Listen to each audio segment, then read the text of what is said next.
यह आज का जो वीडियो है ये उनके लिए है, ख़ास करके मेरे उन विद्यार्थियों के लिए जो इंग्लिश को सबसे कठिन भाषा समझते हैं और हिंदी को सबसे आसान भाषा समझते हैं, परंतु मैं उनकी गलतफहमी दूर कर देना चाहता हूँ।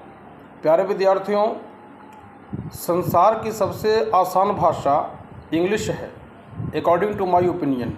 ये मेरा एक्सपीरियंस है, समझे ना। और सबसे कठिन भाषा जो है हिंदी है।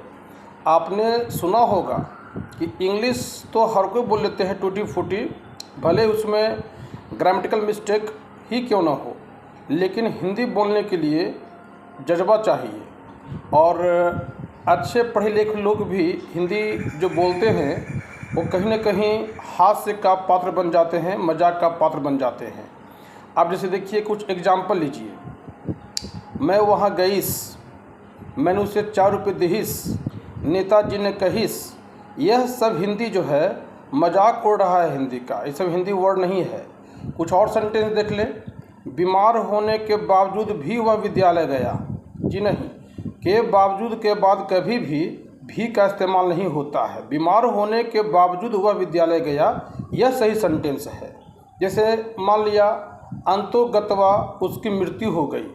जी नहीं, अंतोगत्वा नहीं होता है, अंततोगत्वा उसकी मृत्यु हो गई। जैसे और भी बातें हैं हिंदी में। होश, दर्शन, आंसू और प्राण, ये 4 ऐसे हिंदी वर्ड्स हैं जो हमेशा ही प्लूरल होते हैं, हमेशा ही बहुवचन होते हैं, है ना। जैसे बाघ को देखकर मेरे होश उड़ गए, आपके दर्शन हुए अहो भाग्य, मेरे प्राण सूख गए, है ना। तो उसके आँखों से आंसू बह रहे हैं। ये सारे के सारे सेंटेंसेस बिल्कुल सही हैं। यदि आप बोलिएगा कि बाघ को देखकर मेरा होश उड़ गया, उसका आंसू बह रहा है, आपका दर्शन हुआ इत्यादि, ये सारे के सारे गलत सेंटेंसेज हैं। तो मैं यही कहना चाहता हूँ कि मिलिए, मुखातिब होइए, रूबरू होइए, फेस टू फेस होइए। संसार की सबसे आसान भाषा इंग्लिश से, है ना। और संसार की सबसे कठिन भाषा जो होती है वो हिंदी होती है। भले ही हमारी मातृभाषा है, भले ही हमारी मदर टंग है ना, लेकिन हिंदी बोलने के लिए बहुत ही मेहनत करनी पड़ती है।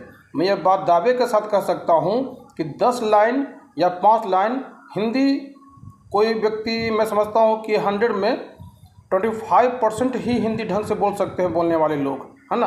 लेकिन 75% कहीं ना कहीं वर्तनी से गलती करते हैं, व्याकरण से गलती करते हैं और उसका प्रोनाउंसिएशन अर्थात उच्चारण से गलत करते हैं, है ना। तो संक्षेप में ही कहना चाहूँगा कि बातें तो और हैं, कितनी बातें बताऊँ, बातें लंबी हो जाएंगी, वीडियोस लंबे हो जाएंगे। संक्षेप में ही जान लीजिएगा कि इंग्लिश जो है संसार की सबसे आसान भाषा है और इसीलिए इसे परिभाषित करते हुए कहा जा सकता है कि English is an international and the richest language of the world which is spoken all over the world. मतलब संसार की सबसे धनी और एक अंतर्राष्ट्रीय भाषा है जो पूरे विश्व भर में बोली जाती है। तो उम्मीद है कि आज का वीडियोज़ आपको पसंद आ गया होगा। ये वीडियो को बनाना मेरा उद्देश्य सिर्फ गलतफहमी दूर करना था अंग्रेजी और हिंदी को लेकर करके। बाकी आपकी क्या राय है कमेंट बॉक्स में हमें लिखें, अपना महत्वपूर्ण सुझाव दें। आपके महत्वपूर्ण सुझावों का सादर स्वागत रहेगा। मैं आपका नवीन कुमार मिश्रा, आपका शुभचिंतक, आपका गाइड, बस इन चंद शब्दों के साथ अपनी वाणी को विराम देता हूँ। धन्यवाद।